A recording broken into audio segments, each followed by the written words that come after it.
Oh boy, yeah. I suspect more than a few anime fans are going to be gunning for me after this one.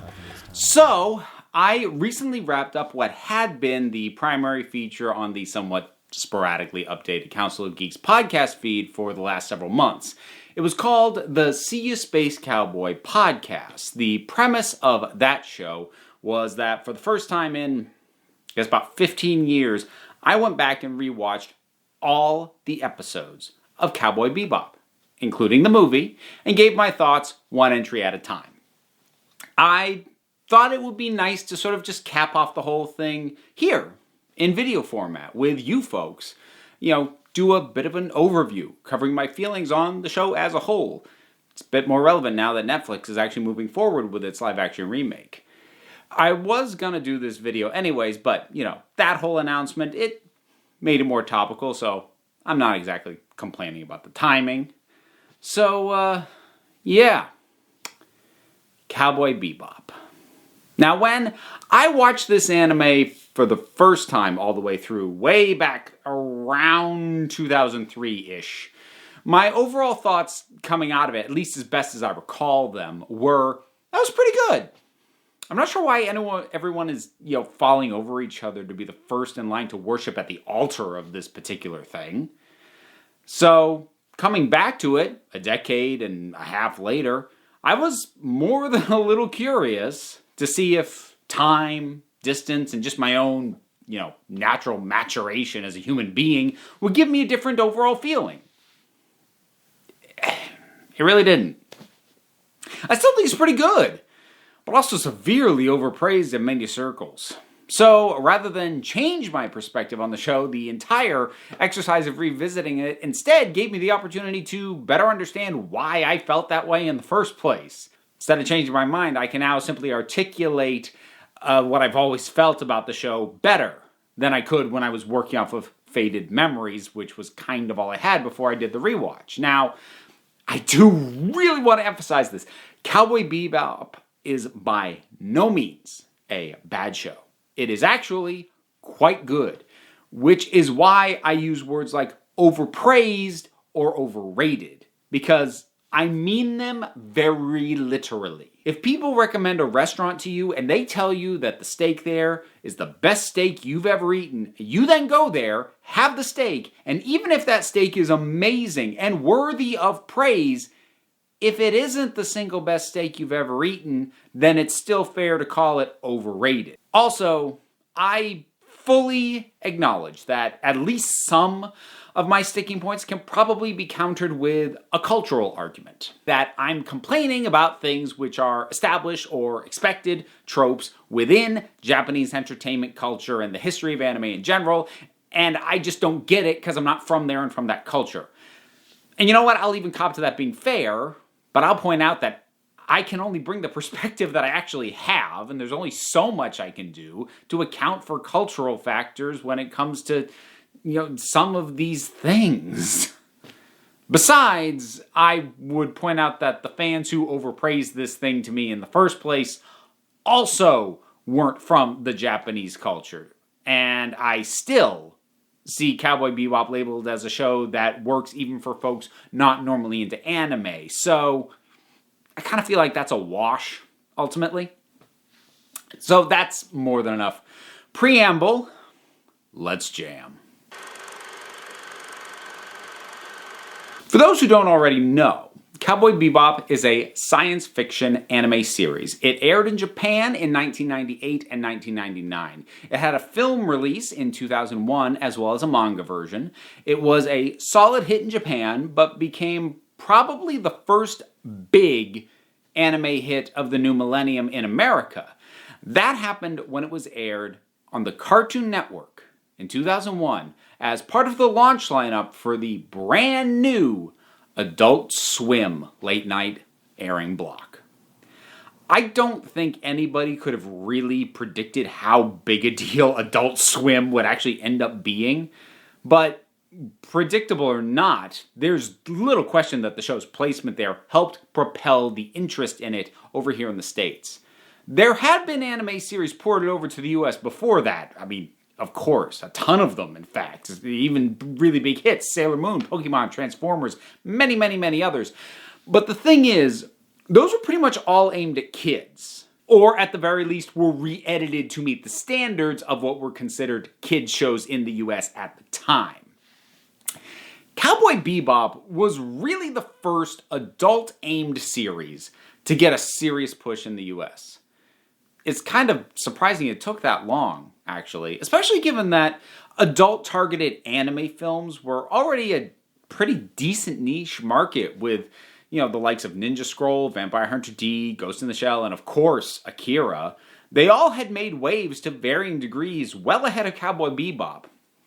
But then again, the list of networks willing to air stuff like Cowboy Bebop without heavy edits, it was pretty short. I mean, when it came to the films that I mentioned, a video store, remember those? But they could section off animated films that were not meant for kids. It's harder for a network to do that, and it was something that wasn't really done before Adult Swim. That was basically the entire point of that block. Now, at the time, a premium cable channel could have aired it without much worry, but thinking back, it's hard to imagine HBO or Showtime stepping up to give this a shot at that point in time. Even the boundary pushers, like Fox, for example, which had The Simpsons, and it had already launched Family Guy by that point, even they were really only going adult with comedies. And while Cowboy Bebop can be funny, very at times, the stuff that would make it too harsh for most networks, they're not jokes. So Adult Swim ended up being really the perfect vehicle at a time when the show was still relatively current. So the series follows a group of interplanetary bounty hunters, sometimes called cowboys, who make their home on a spaceship called the Bebop. When the series starts, it's just Spike Spiegel and Jet Black on the ship. But it isn't long before they pick up the duplicitous Faye Valentine, the rambunctious Ed, and the smartest member of the entire group, a corgi called Ein. Money is usually pretty tight. They try to scrape by tracking down bounties, even as most of the crew are sometimes haunted by figures or actions from their own past, the details of which get drip-fed across the run of the show. The setting hops from planet to planet, sometimes even takes place primarily in space or on the ship. And I should note, since it is set in space, there's no aliens. So we're dealing with humans, despite the space setting. It's a little bit like Joss Whedon's Firefly in that way, actually. The tone of any given episode can vary wildly, depending on the nature of the bounty that they're tracking, what aspects of whose past is being touched on, and what supporting characters get picked up along the way. Some of the episodes are funny, some are melancholy, some are action-heavy, some are about the feels. There's even one that I find genuinely disturbing. There isn't much in the way of recurring characters outside of the main group. There's a recurring comic relief trio of old men who get like one-joke scenes every couple of episodes. That's kind of it, though. Aside from them, the few characters who pop up more than once mostly tie into Spike's background and history. The show, taken as a whole, you might even be able to describe it as picaresque, which is a storytelling technique that's more about small glimpses of a world and of characters through almost kind of vignettes, rather than telling a cohesive overall story arc. It doesn't quite do the Buffy or the modern Doctor Who thing where there's a through line that's always working in the background. Yet, at the same time, it's not safe to say that every episode is completely self-contained either. There are a couple of two-parters as the series goes along, and through digging into Spike's history and usually giving him the most screen time, the show seems to primarily position Spike as the lead character, which is a bit frustrating for me personally, as I actually find him to be the least interesting member of the crew. So, let's now talk about my opinion on Spike is probably the first major divergence between my feelings about the show and what others tend to express about it, or at least what I've seen. I just find Spike kind of boring, and also I get really frustrated when I see fans unironically label him as cool. Oh, he's trying to be cool. I will grant you that. And if you cherry pick certain episodes, he even pulls it off. But he's honestly a bit of a doofus. He's got a pretty fragile ego. Doesn't really have a solution for anything besides hit it again. And if that doesn't work, maybe try shooting it. Combining this with the deliberate attempts at cool doesn't feel like it's adding depth. I mean, not for me at least. It makes me just unable to take him seriously during the times when the show very clearly wants me to be taking him seriously. For being positioned as the lead character, he doesn't have a character arc. He doesn't change or grow. We only get flashbacks to a time when he was marginally different from how he is now. So if he ever had a character arc or significant growth, it happened before the show even started. I also find his age to be at odds with the background that he's given. I don't want to dwell too long on this point because honestly, I've seen it in enough other animes that this is one of those things that I'm prepared to chalk up to just being a cultural thing. But it still really does bug me. So here we go. Most of the characters aren't old enough for their characterization to ring true to me. Now, to take Spike, he used to be involved in a criminal syndicate, worked his way high enough into the ranks that it mattered to the guys at the top when he left. He's now been with Jet long enough to have a pretty set rapport when the show actually starts, so they obviously didn't just connect. He's also apparently a martial arts master, and he's 27 years old. Faye's age is actually kind of a wonky thing, but she's effectively 23 years old, and while some of what we learn about her background certainly justifies her jadedness, her skill set seems way out of whack with how long she could have possibly been pursuing and mastering things like sleight of hand, gunplay, piloting, etc. Ed gets a pass because it's openly acknowledged that she's a computer prodigy, and we also don't get enough specifics about her past or anything else so for it to actually feel off or go, no, wait, that doesn't add up. We don't have the pieces to add up in the first place. And as for Jet, he's a former cop, and as you'd expect, he's a bit jaded from his time in that line of work. He's got kind of a zen thing going on, or at least tries to. I mean, he's very much the dad of the group, and he just kind of has the already seen everything vibe to him. He's 36. He's younger than I am. No, I don't buy it. Both Spike and Jet need at least a decade added to their ages for me to buy either one of these backstories for the personas, which I'll give that to the Netflix. They have cast actors who are ages that'll actually buy this. But, again, as I said, I get a sense that in many animes, character histories, they get this whole thing where their background can't possibly fit their age and nobody is allowed to be over 40, except in such cases where they look like they're pushing 100. So I'll just move on from this, but it just bugs me. I had to get it off my chest. Wow. Okay, yeah, I'm dipping into grievances a bit sooner than I'd planned. Okay, focus. You can do this.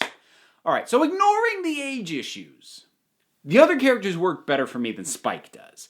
Ed is probably my favorite, though she is the very definition of a supporting character. Even the episodes where she's at the center of things, like, say, Mushroom Samba, they don't really dive much into any kind of depth or exploration of her or anything like that. She's very much a what you see is what you get kind of character, and what you get is just kind of weird. I always liked Ed, but I like her even more now after the rewatch because I'm a parent and I can recognize some of my daughter's goofier moments in this character's behaviors. That endears her to me a little bit more. I mean, Ed's a teenager with the skill set of a 30-something and the carefree attitude of a 6-year-old. She's great. Though, admittedly, the shallowest character of the lot. But I mean, when you're that carefree, who needs layers? Faye took me a little while to warm to, largely because I just had a hard time buying that the others even let her stick around. After the episode where she first teams up with Spike and Jet, she never leaves. But she also doesn't get along with them. She's rarely helpful, and she mooches off them in a very self-entitled way. She's not even subtle about it. Now, I mean, it works for the character, and I'm not saying like, oh, I don't believe that. No, I do. But I just find myself wondering, why do they keep putting up with her? Why is she still here? And it's not a problem unique to this show, let me be clear. I often find myself wondering the same thing about Rigel whenever I rewatch Farscape. But once I kind of, I'm not going to say got over it, I'm not sure I ever did. Once I swallowed that, I found that her resistance to making connections to be, well, pretty relatable. The main episode where they give her detail on her history to explain why she is the way she is fittingly titled My Funny Valentine, and is actually not one that I'm a huge fan of, as I don't really think it tells us much about her relationships with people that we couldn't have already guessed on our own. However, she's also the focus of another episode later on called Speak Like a Child, and despite actually being absent for most of it, that works really well. And I don't want to spoil the specifics, but let me just say that the disconnect between what Faye is now and what she was at a forgotten, more innocent time in her life, that basically hits her like a freight truck. And it's devastating in a very real way. And that was basically the point at which I felt like I properly got her. And then there's Jet. Now at first, Jet, a bit like Faye, seems like a stock character. Faye was the self-serving femme fatale that nobody in their right mind would ever trust. Jet was the tough Papa Bear with the heart of gold, which he doesn't really know how to hide. But Jet has what is, to me, not only the single best episode that focuses on a character's personal history, but also one of the best episodes of the show, period. That one's called Ganymede Elegy. And it has Jet finding his old girlfriend. And we learn about the reasons for their breakup.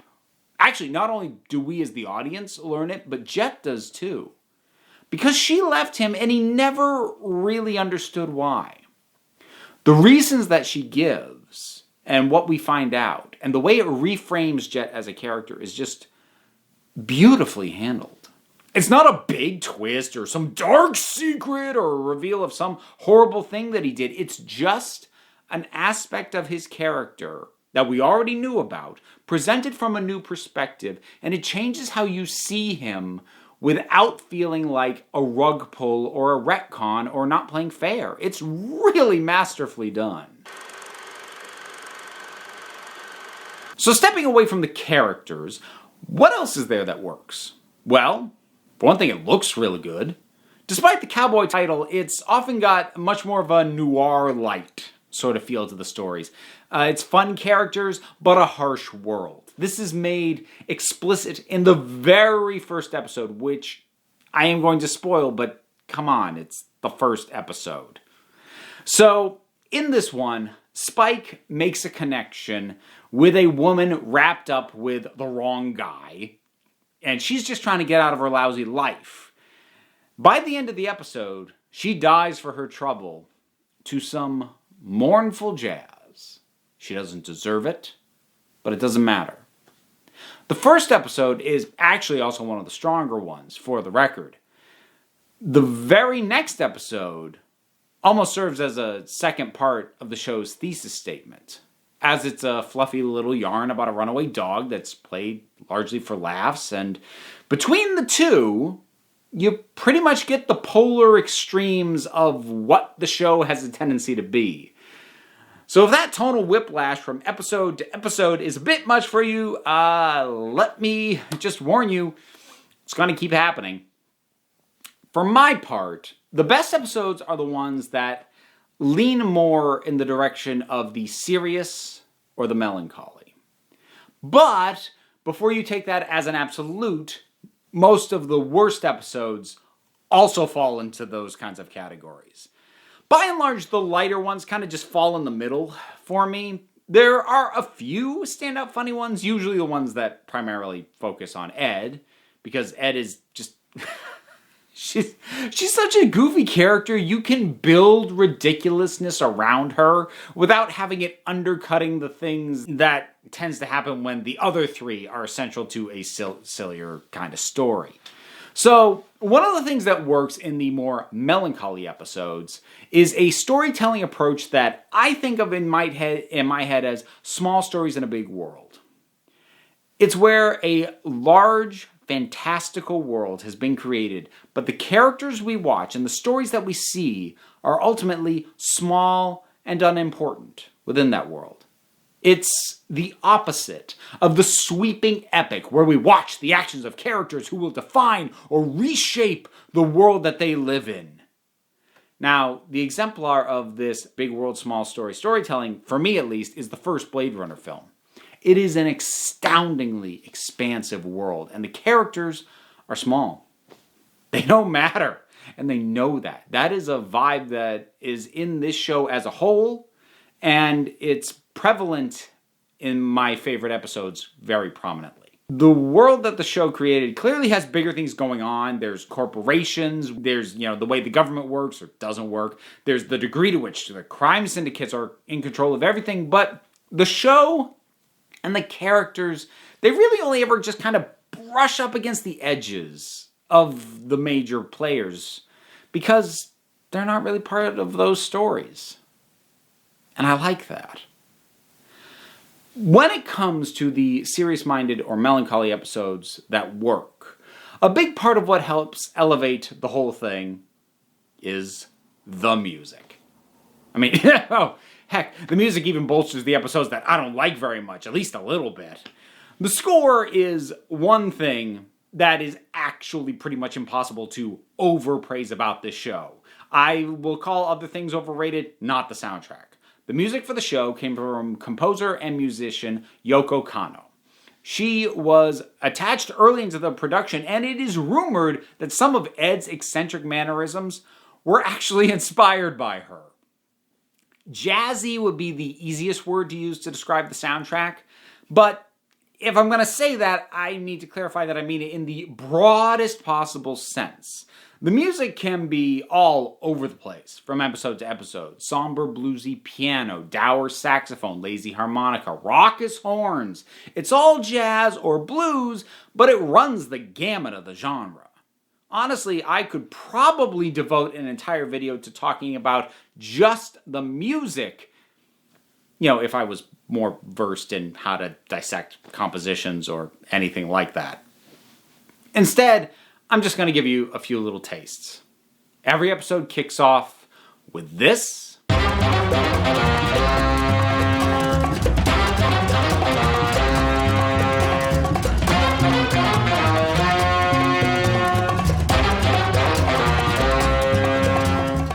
A recurring tune to reflect the fact that the crew barely scrapes by goes like this.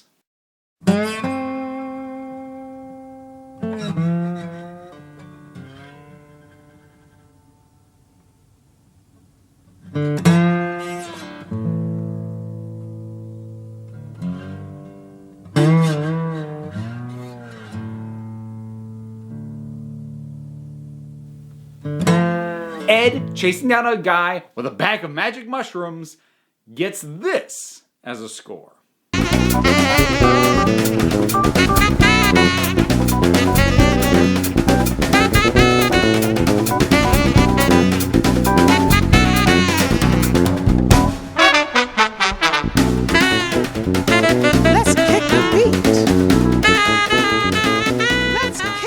Things can be bouncy, they can be sad, and it always fits perfectly.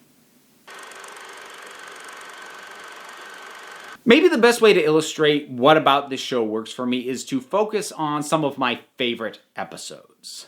There's really no way for me to detail this section without spoiling some of these episodes and their endings. So, be warned, if you haven't watched the show before, this might be the point in the video to break off and just go do that if you think you want to.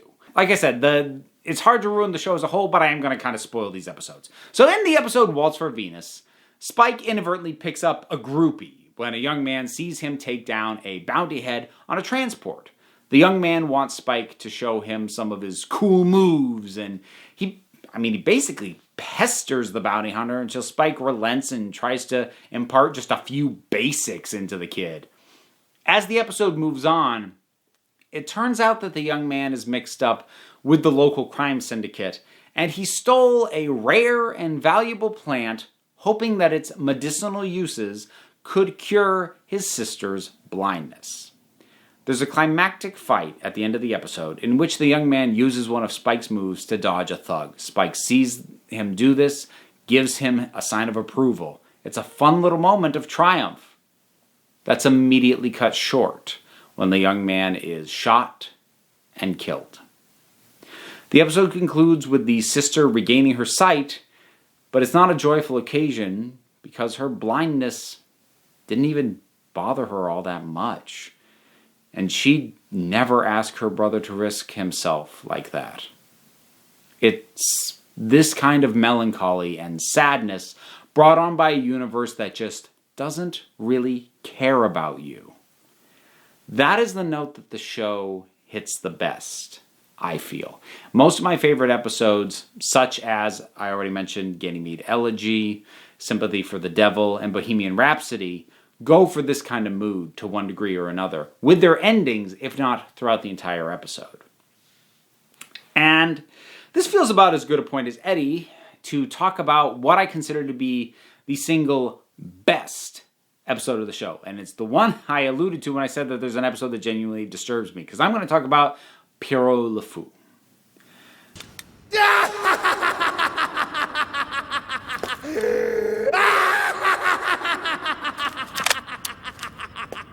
This one is truly unique in the run because it is flat out freaky. The show only went for scary one other time. That was in the somewhat underrated Toys in the Attic, but it also deliberately undercut that tone by the ending. Here, the show goes all in.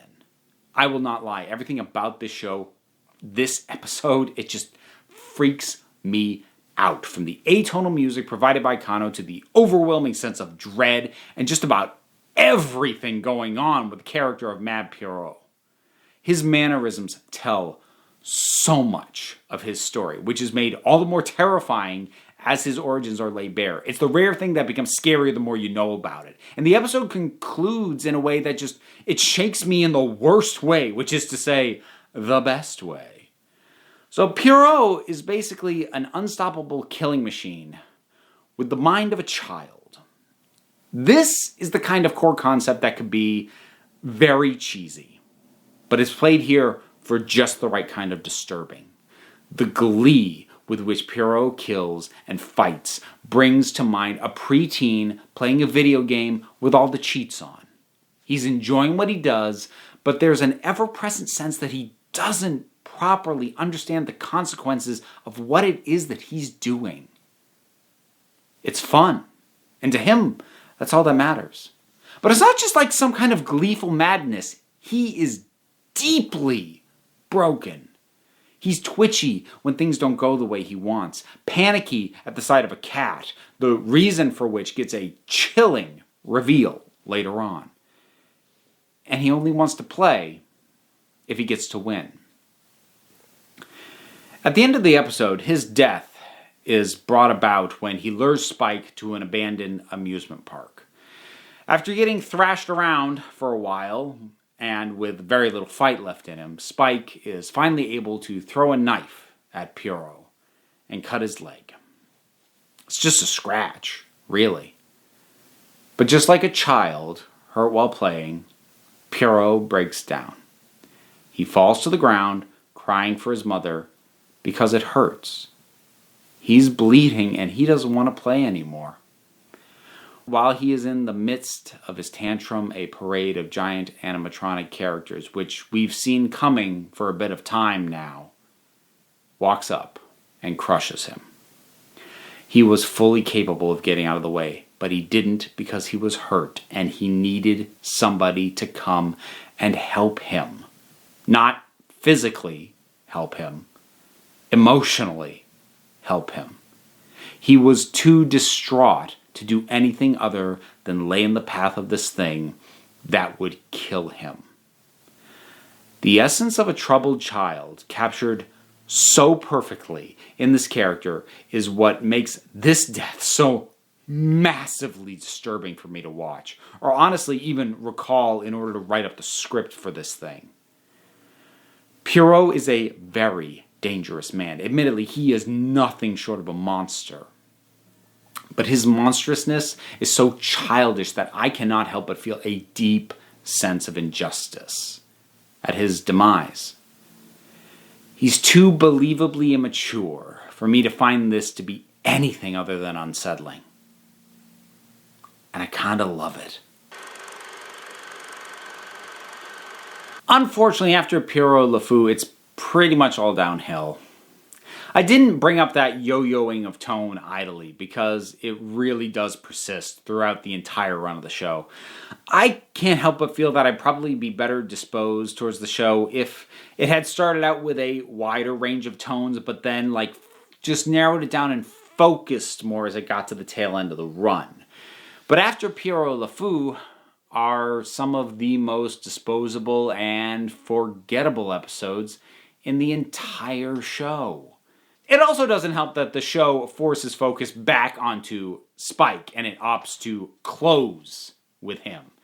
Which means that now we're really getting to the elephant in the room for why I cannot get behind this show to the degree that so many others seem to. I've been kind of dancing around the details of Spike's backstory episodes, though I have alluded to the fact that I don't really like the backstory episodes in general. That said, there are some good ones. Jet gets a great one with Ganymede Elegy, but he also gets the painfully predictable and trite Black Dog Serenade. Faye has Speak Like a Child, but before that we have to slog through My Funny Valentine. And Spike's backstory episodes are just the worst. There are a few reasons for this. Firstly, as I've said, Spike is not nearly as cool as he, or the fans, or the show, seem to believe that he is. So digging into his self-serious, fatalistic backstory just comes across as astonishingly pretentious. Secondly, his crime syndicate backstory is straight out of the big book of noir cliches. There's never a curveball, like the show was able to do at least once for both Faye and Jet. But more than anything, it's because every time the show gets into Spike's backstory, we get treated to this guy. This is Vicious. Yeah, you heard me right. You thought Jet Black was going to be the dumbest name that you were going to hear in relation to this show. I hate Vicious. I hate him. He's stupid. He's cliche. But what's worse, he's a cliche who feels like he stepped out of a completely different show. I mean, look at him. Look at this Sephiroth knockoff with his freaking black shoulder bird and his black coat and his silver hair and his big-ass sword and his pseudo-poetic monologuing. He's every generic villain from every anime ever. Seriously, you could pluck him out of this, drop him into almost any other action anime that has ever been made. He'd probably fit in better there than he does here. Heck, he'd make more sense turning up in Kingdom Hearts than he does in this show. I hate him.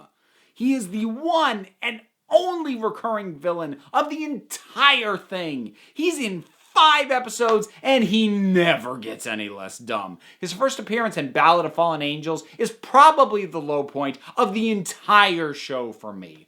For a show that at its best knows exactly how to play a scene for the perfect result, how to balance all the elements. It is so infuriating for me that this episode doesn't have the first clue how damn generic, pretentious, and hollow it is as Spike walks into a church to face Vicious to the sound of an organ and these lyrics.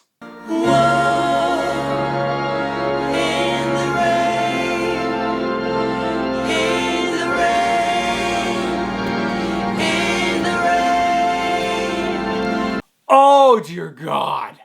if it had been wrapped up anywhere besides the finale, I wouldn't be this annoyed. I still would like this character or these stories because they suck. But at least the show wouldn't have decided that that was the taste it was going to leave in my mouth right when the entire thing was over.